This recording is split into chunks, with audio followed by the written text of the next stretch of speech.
Allah is my heart's speech. Your mercy is what I beseech. Keep in my heart your remembrance, and in your deen allow me to advance. Help me in my quest.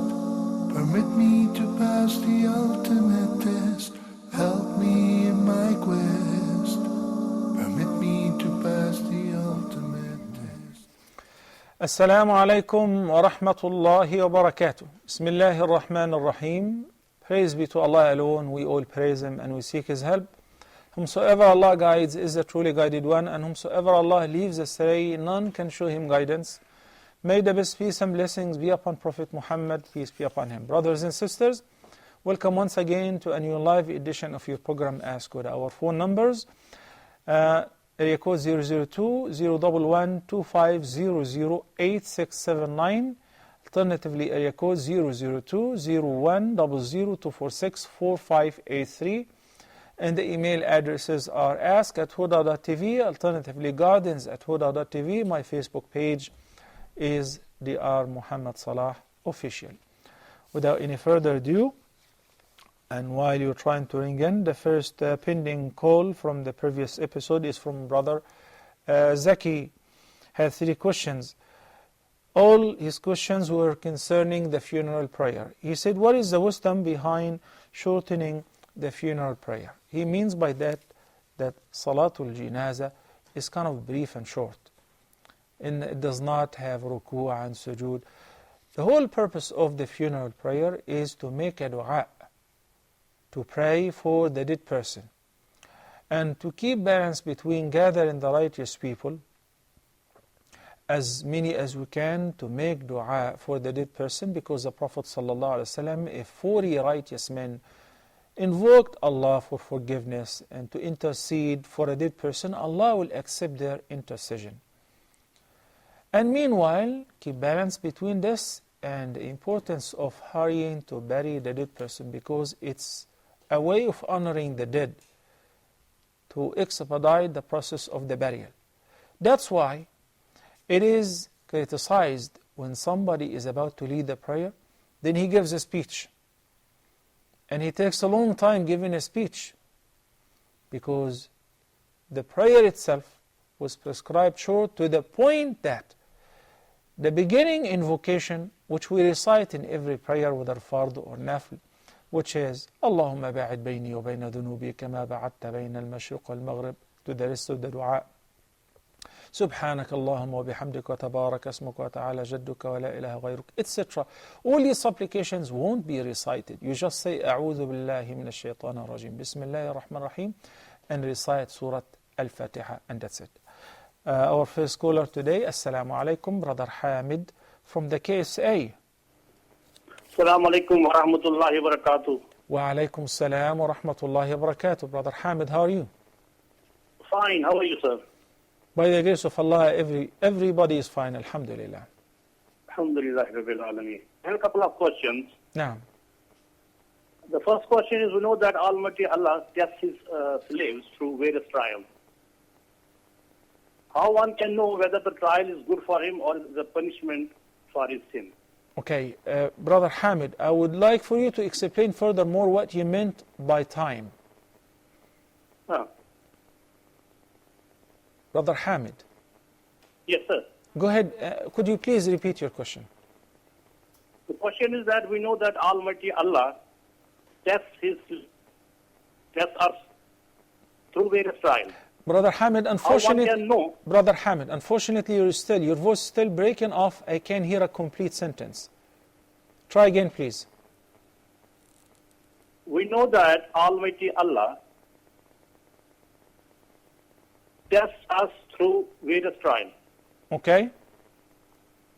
How one can know whether the trial is good for us or is a punishment for our...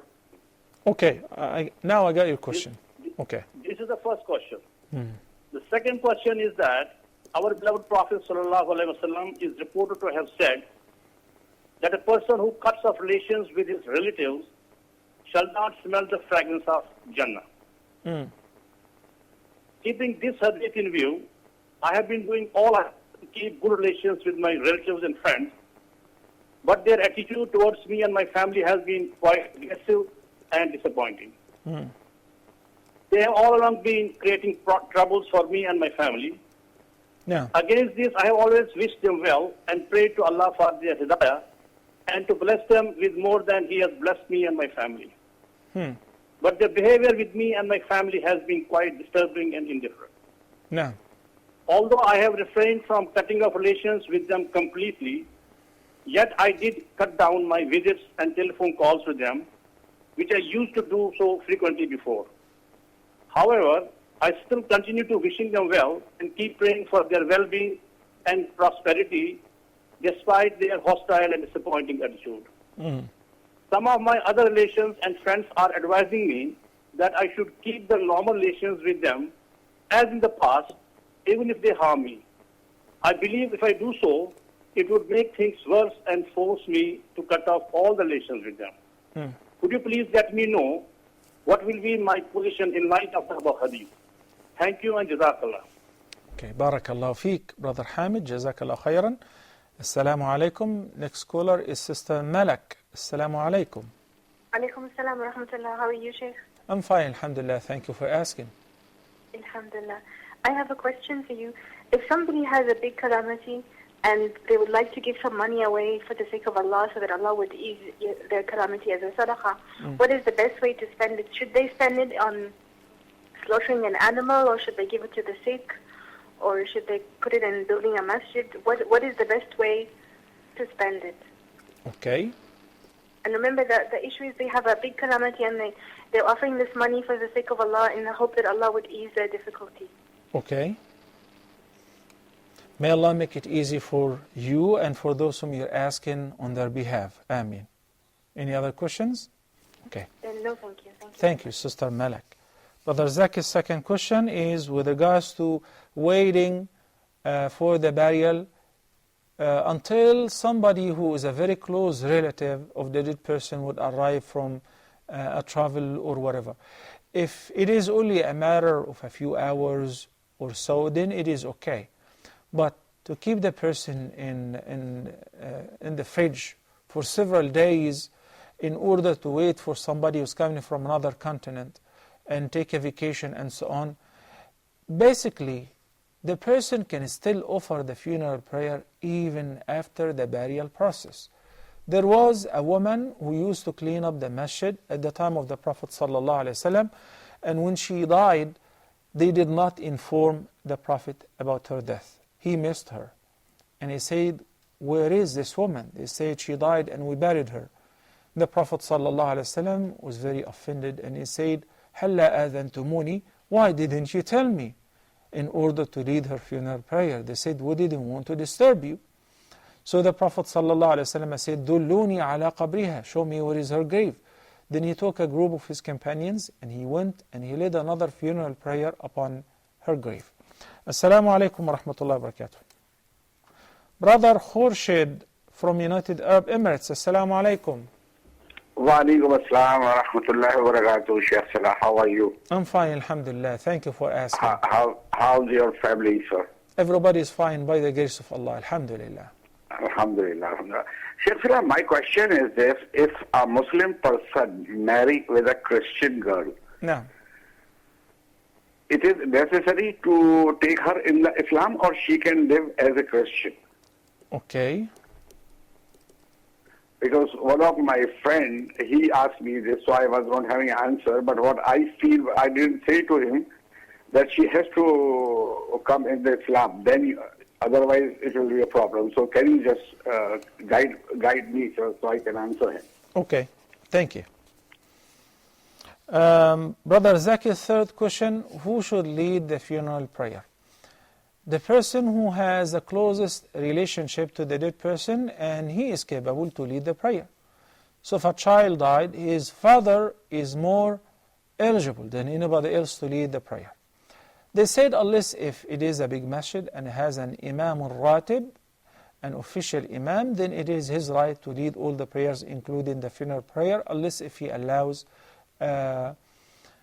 the family members or any of them to lead the funeral prayer. Barakallahu feekum. Brother Hamid's first question, Hamid from the KSA. Allah the Almighty tests us all the time.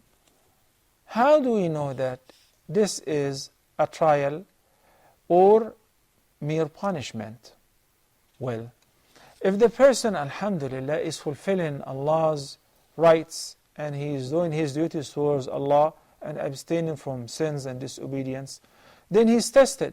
Then this is a test in order to raise him into higher ranks, in order to test his patience so that he will be rewarded with the greatest reward. Because the Prophet ﷺ said, no one was given any grant better and more great than or greater than patience. And the Prophet ﷺ said, the most severely tested people are the prophets, while the prophets are the most righteous human beings. Then people will be tried according to the level of their faith and religious commitment. The more religiously committed people, they will be tried. Why? Because the Prophet ﷺ also said, Allah will continue to test His servants until before death, He will increase the test so that when he dies, he will meet Allah with no sins. So the purpose of tests and trials for the believers and the patient ones is to remit the sins, to remove away all the errors, faults and mistakes. And if the person is involved in ma'asi, in sins, in earning unlawfully, in committing any disobedience and he is tested, this is indeed one of the means of punishment. Allah the Almighty says in the Quran, مَا أَصَابَكُم مِّن مُّصِيبَةٍ فَبِمَا كَسَبَتْ أَيْدِيكُمْ وَيَعْفُو عَنْ كَثِيرٍ. Whatever befalls you of a calamity, it is because of what your hands have earned, because of what you have committed. Yet, He pardons a lot. Because Allah the Almighty, if He was going to punish for every single sin, then He would not leave a single living being on earth. Rather, Allah is the most merciful. So, the trials are means of punishment in order to remit sins from the sinners and to remind them to retreat back, to go back to the straight path, or means of reward and raising the ranks of the believers and the righteous people so that they will be promoted into higher levels and higher ranks and so on. Assalamu alaikum wa rahmatullahi wa barakatuh. Brother Abu Fatima from Kenya. Assalamu alaikum, Sheikh. Alaykum salam wa rahmatullahi wa barakatuh. How are you, brother? Fine, alhamdulillah. Jazakallah for the good da'wah you've been giving to Muslim Ummah. Wa jazakum. Thank you so much. Well, I have two questions, Sheikh. One is a businessman who deals in selling properties on behalf of people. Is it allowed for him to add a profit without disclosing the amount he's selling to the owners? And if not, what can he do for the transactions that he's already done for quite some time? Because he is planning to go for Hajj. Okay. The second question Abu Fatima. is... Abu Fatima. Let me just review your first question with you again. Somebody was selling commodities on behalf of some people and he added some profit margin to himself. Am I right? Yes. Okay. And that was without the knowledge of the owner of the commodity. Yes. Okay. And did the owner give him the item to sell it for whatever price and he just asked for a certain revenue? Or he agreed to him that you will sell it and you will take a percentage from the profit, or you will sell it and you're working for me as a salesman, you just get a salary? No, it's like he takes the property, says you sell it for whatever price you can get, and give me the amount you're going to sell. But then, because this person deals with properties, it's like a way of living. He puts more, and then he only discloses the acceptable figure by the owner. He says, okay, I've been able to get this much, and this is what I've sold. But of course, he has added a profit for himself. Without the knowledge of the owner? Yes. Okay, this earning is unlawful. This earning is haram. Because if he was a wakil, appointed by the owner to sell an item for whatever price, and he sold it even for extra, then he should give him the extra, and he may charge him for that if he's taking a percentage, for instance. The Prophet ﷺ gave a dinar to somebody to buy him a goat. He went and he bought one goat with the dinar. Then he sold it for 2 dinars. And out of the 2 dinars, he bought one goat for 1 dinar. Then he returned to the Prophet ﷺ with a goat and a dinar. So the Prophet ﷺ said, how did you do that? So he told him the story. The Prophet ﷺ said, بارك الله لك في صفقة يمينك. That's called the fi'l of the fuduli. He did something that he was not asked to do, but the seller approved it. And the income or the revenue went to the seller, he may compensate him for whatever deal they agreed to or extra. But if he's making a profit under the table without letting the owner of the commodity know, nor the seller, then this is cheating. And then the Nabi sallallahu alayhi wa sallam said, Man ghasha falaysa minna. Barakallah feek. Bring your second question, please, Aba Fatima. Okay. The answer may be upsetting, but the halal is halal and the haram is haram. So how to get out of this situation? Simply speak to the owner and say, well, I sold this commodity, this property, this item for that much. Do you approve it? And I collected that extra amount. If he says, I pardon you, no problem, because all what I wanted is that much. There was another deal you could have made from the beginning. Some relators do. They say, how much do you want for this property, for this flat or this house or this property? Say, I need 500,000. Okay, you will get your 500,000 and any extra is mine. No problem. Then this is a win-win situation. It's valid. Because the seller wanted a certain amount.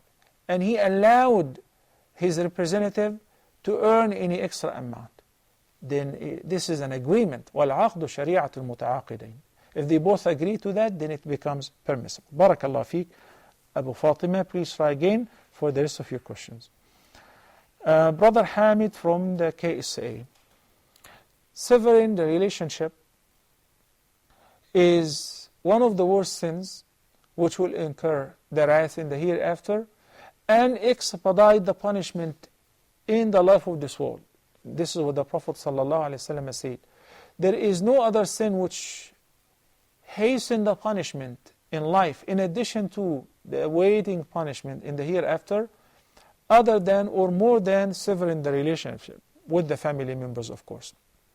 Severing the ties of the family members.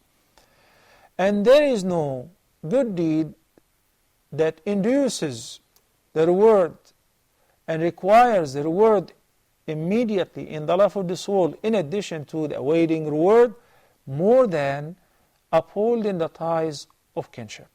It is something very important to uphold the ties of your kinship. Take care of your family members. And all what you say, Brother Hamid, it's like I can imagine it. Why? Because your case is not odd. You're not the only person. It is very unfortunate. Wheresoever I go, you go to Pakistan, to India, to Saudi Arabia, to United Arab Emirates, you go to the States, you go to Europe. It is very unfortunate. Families are severing their relationship. They're not talking to each other. They do not visit each other for years.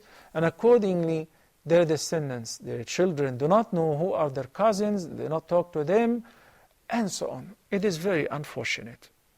Because of that, the Prophet ﷺ defined Silatul Rahim as follows. Silatul Rahim is upholding the ties of kinship.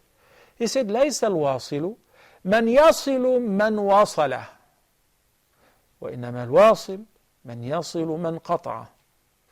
He said, Al-Wasil is a person who upholds the ties of his kinship.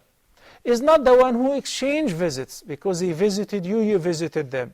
Because they give you gift on the Eid, you buy them gift on another Eid. They came to visit you when you were sick, or you owe them to visit them whenever they're sick. No, no, no. It is not exchanging the good treatment and upholding the ties, no. وإنما الواصل, the true واصل, who was applying صلة الرحم, this virtuous great deed, is the one who upholds the ties of his kinship, even though they severed. He visits them, they don't visit him. He deals with them nicely, they're very rude to him. He buys them gifts, and they don't even respect him. They don't want to see his face, but he's continuously doing that. In another hadith, the Prophet ﷺ said, لَيْسَ الْوَاصِلُ بِالْمُكَافِئ, providing the same meaning, in line with the previous hadith. Al-wasil is not the one who would do the same. Rather, al-wasil man yasilu man qata'a. Al-wasil is the one who upholds the ties of those who have severed their relations with him. To be continued after this call, inshallah. Assalamu alaikum. Sister Aisha from Gambia.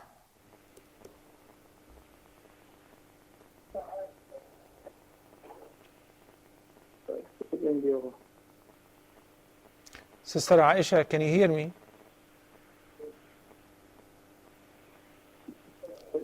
Okay, she's on the line, but please try again. Thank you. Jazakumullahu khairan. Sister Fatima from United Arab Emirates. Assalamu alaikum and welcome to Ask Huda. Assalamu alaikum, Sister Fatima. Can you hear me? Okay, please try again. A man came to the Prophet ﷺ and said, Ya Rasulullah, inna li qarabatan asiluhum wa yaqta'unani. I have some relatives whom I uphold their ties. I'm very nice to them. I take care of them. I visit them. But they sever the relations with me. The Prophet ﷺ said, well, if it is as you say, فَإِنَّمَا كَأَنَّمَا تُصِفُّهُمُ الْمَلِّ وَلَا يَزَالُ لَكَ عَلَيْهِمْ مِنَ اللَّهِ نَصِيرٌ. If the case is exactly as you said, that mashallah, you're very good doing, you uphold their ties, and they're very rude to you, you visit them and they don't, they sever their relations to you, then it is similar to feeding them hot sand, and they deserve it. So they will be punished. What about me? Allah will continue to support you as long as you're doing that. It's a very hard equation. It's a very difficult concept to understand. That how am I supposed to be nice to somebody who's rude to me? How am I supposed to visit somebody who doesn't want to see my face? Well, because he is related to you, he's a family member, you have to do that. And now, it won't last this way. If you visit and you treat kindly those who are rude to you, what will happen? In Surah Fussilat, Allah the Almighty says, وَلَا تَسْتَوِي الْحَسَنَةُ وَلَا السَّيِّئَةُ ادْفَعْ بِالَّتِي هِيَ أَحْسَنُ فَإِذَا الَّذِي بَيْنَكَ وَبَيْنَهُ عَدَاوَةٌ كَأَنَّهُ وَلِيٌّ حَمِيمٌ وَمَا يُلَقَّاهَا إِلَّا الَّذِينَ صَبَرُوا وَمَا يُلَقَّاهَا إِلَّا ذُو حَظٍّ عَظِيمٍ. The meaning of these two ayat after this call, inshallah. Assalamu alaikum.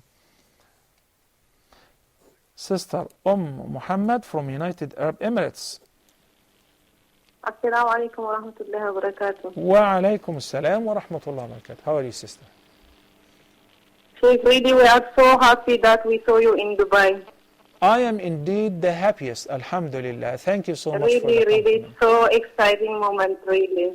Alhamdulillah, barakallah I went there just to see you because I was so busy, but I get time to have this chance.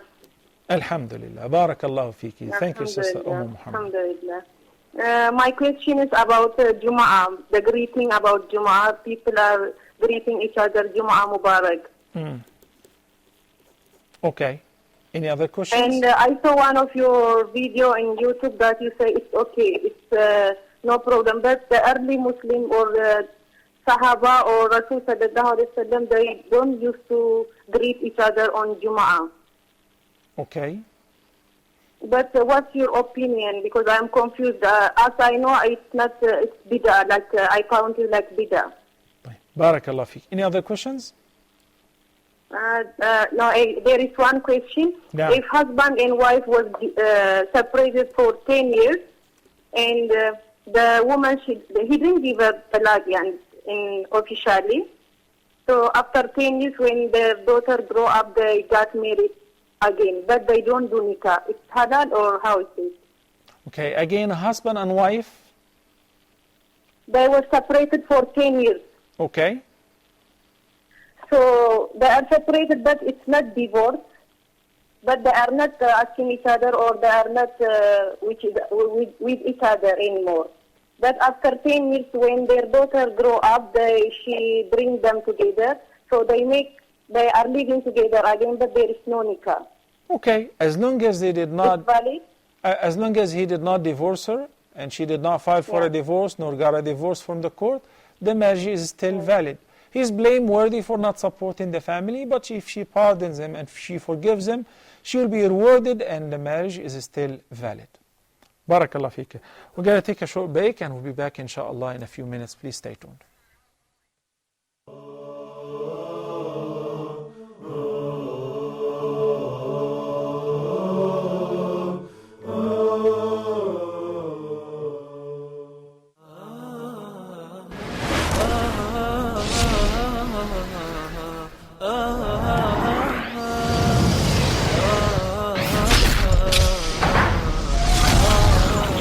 Why does Islam say, what is the purpose of our lives? When you go to the grave, the believer will be asked 3 questions. How many, destruction of marriages, of society, of family ties have come because of statements made on someone's tongue, by what someone has said. What Sharia really is, think about it. We want you to think about it. Think about life. Think about your purpose in life. Think about the creator of this earth we live in. Think about how you should worship this creator and who this creator is. That's our aim behind this show here on Huda TV. Let's focus on what Islam itself says as a legal Islamic religious system.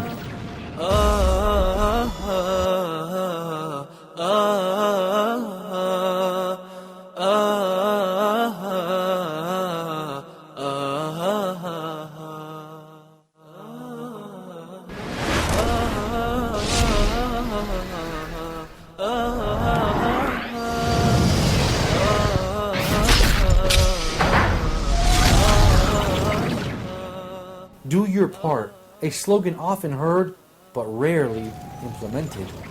We need to make sure that we are from those people who are asking Allah subhanahu wa ta'ala to increase us in knowledge. Doing our part for Islam needs both knowledge and actions. You don't have to be able to present the whole of Islam, but at least you have to make sure that what you tell the people is what you know.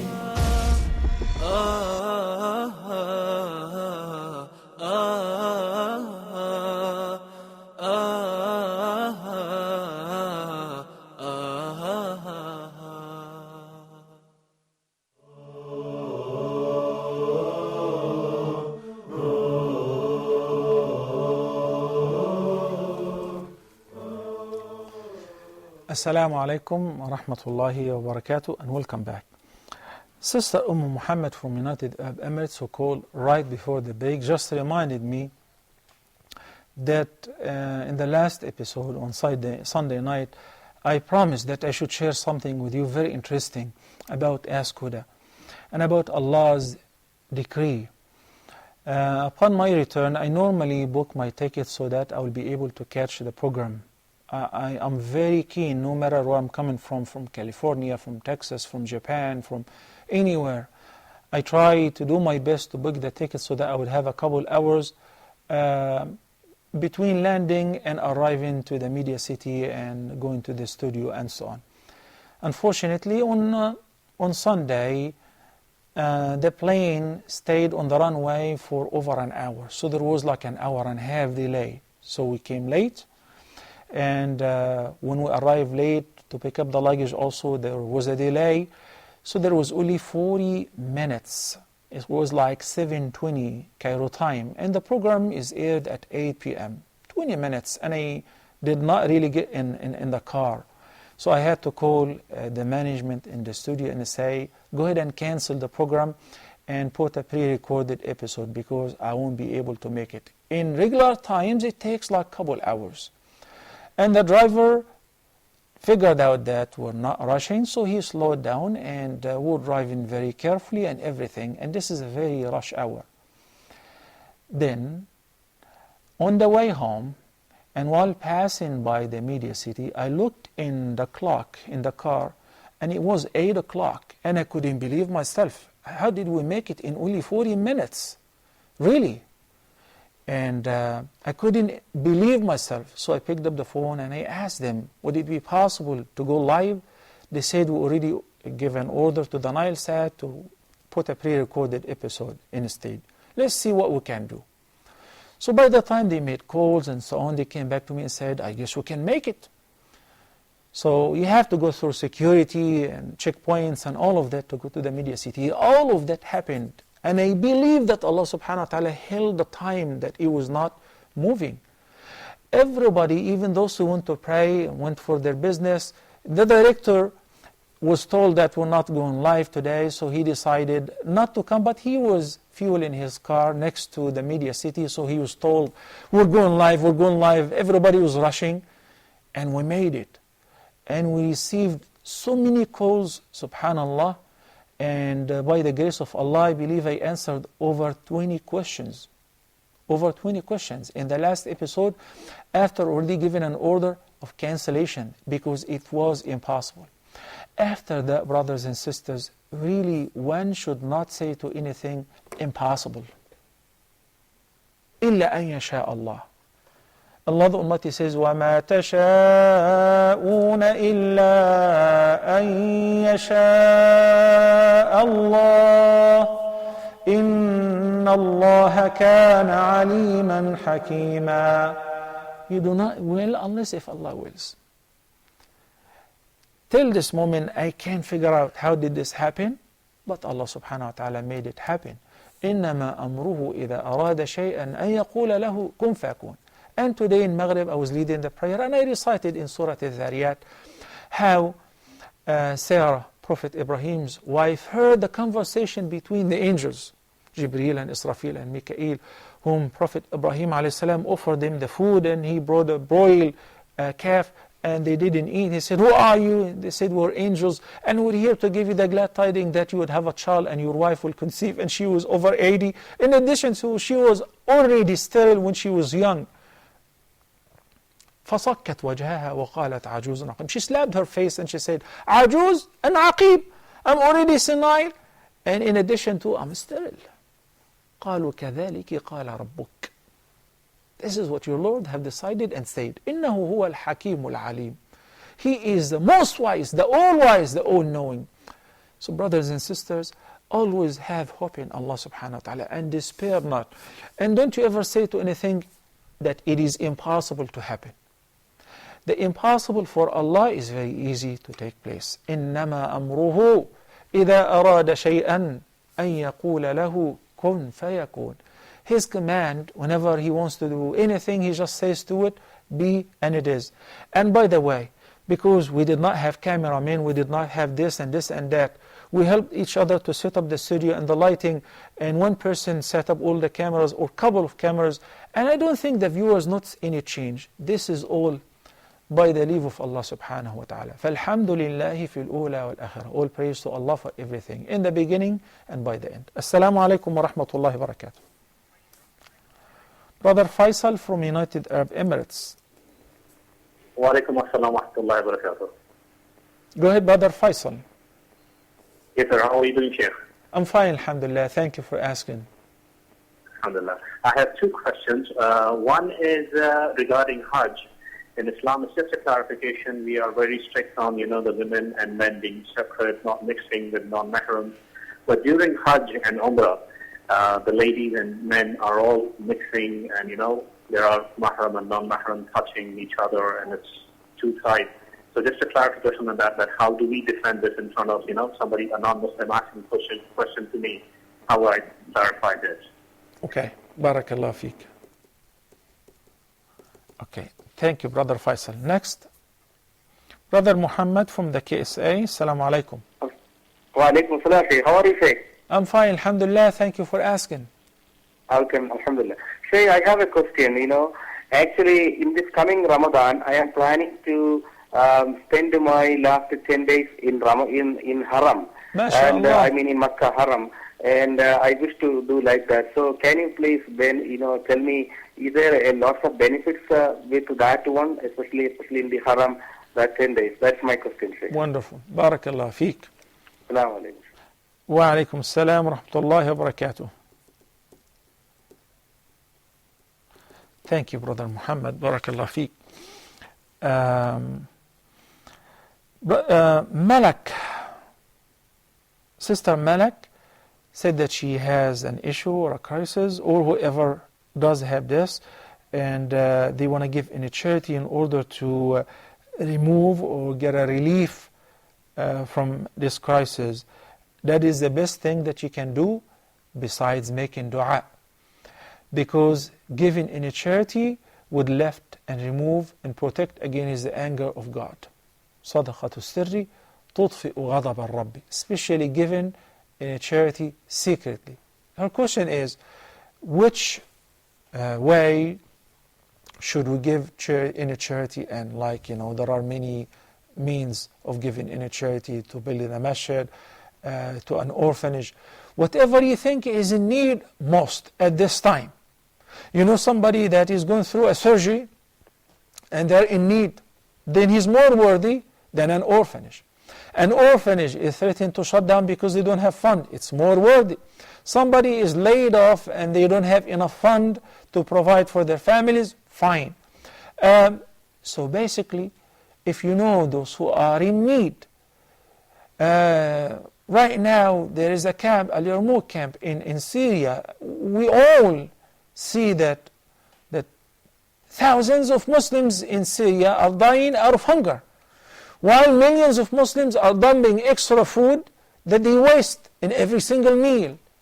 So they are more worthy than anybody else of receiving our sadaqat in a charity, if you know somebody who can deliver the money to them to spare their lives. Barakallahu fiki.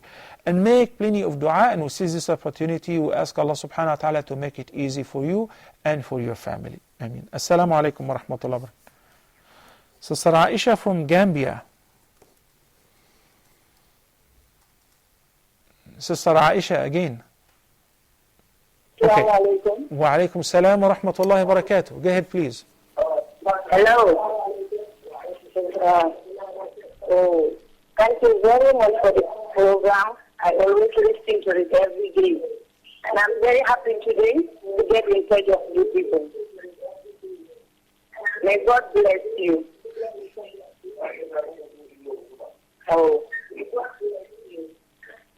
My question is, I want to ask, is it allowed for a man to marry 5 to 6 wives? Now I have to ask you to mute the TV, just to make sure that you heard it right. Is it allowed for a man to marry 6 wives?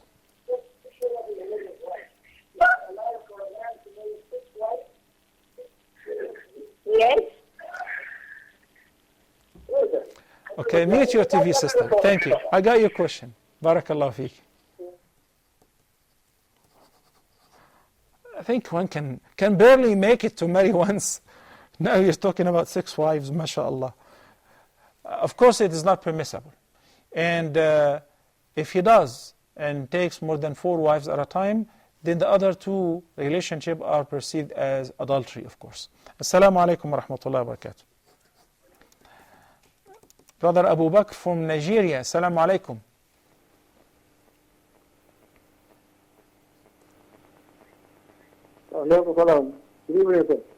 Good evening. Wa alaikum assalam wa rahmatullahi wa barakatuh. question is regarding this name of Allah. Okay, regarding one of the names of Allah, which name is it? Yeah, because there are some scholars which say there are those of the names that are not Allah's name. Okay, do you have a particular name that you're inquiring about, or you want me to go through all the names? I think about the four, is it Al-Rashid? Okay, what else?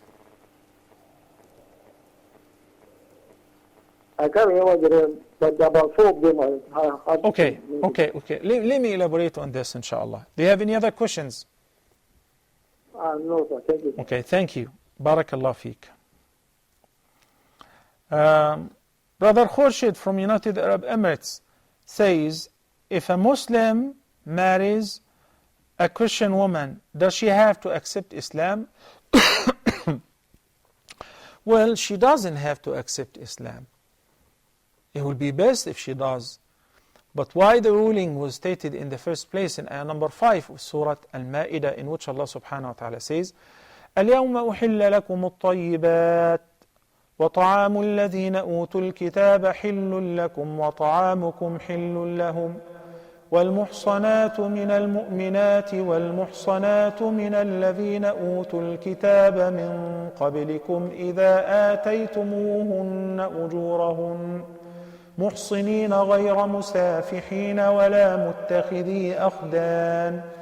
This ayah indicated a lot of ahkam with regards to food consumption, the meat, and which meat should be eaten and which meat should not be eaten, and also with regards to marriage. So he said, وَالْمُحْصَنَاتُ مِنَ الْمُؤْمِنَاتِ وَالْمُحْصَنَاتُ مِنَ الَّذِينَ أُوتُوا الْكِتَابَ مِنْ قَبْلِكُمْ. It is permissible to marry a chaste Muslim woman or a chaste Ahlul Kitab woman, which is either a Jewish or a Christian woman, provided she is a chaste woman. Chastity is a condition which is mainly neglected. People look at, Ahlul Kitab, Ahlul Kitab, Ahlul Kitab. That's right. But when Allah subhanahu wa ta'ala said, also allowed us to eat the dhabiha of Ahlul Kitab, not the animal which has been killed by Ahlul Kitab. So if a Kitabi, a Jew or Christian, strangle an animal, he can eat it. As a matter of fact, if a Muslim shot an animal to death, he can eat it. It's haram. And if a woman, a Muslim woman working in a nightclub, in a bar, you're not allowed to marry her. She's not muhsana. A woman who has an illicit relationship, even if she is a Muslimah, you're not allowed to marry her. Then if she is Christian, Jewish, but she's not chaste, then this marriage is not permissible. It's invalid. But the ayah says, Kitabiyah, Ahli Kitab. So if you marry a chaste Christian woman or a chaste Jewish woman, it is permissible, even if she does not change her faith. My advice after this call, inshallah. Assalamu alaikum. Brother Muhammad from Jordan. Brother Muhammad, go ahead. طيب.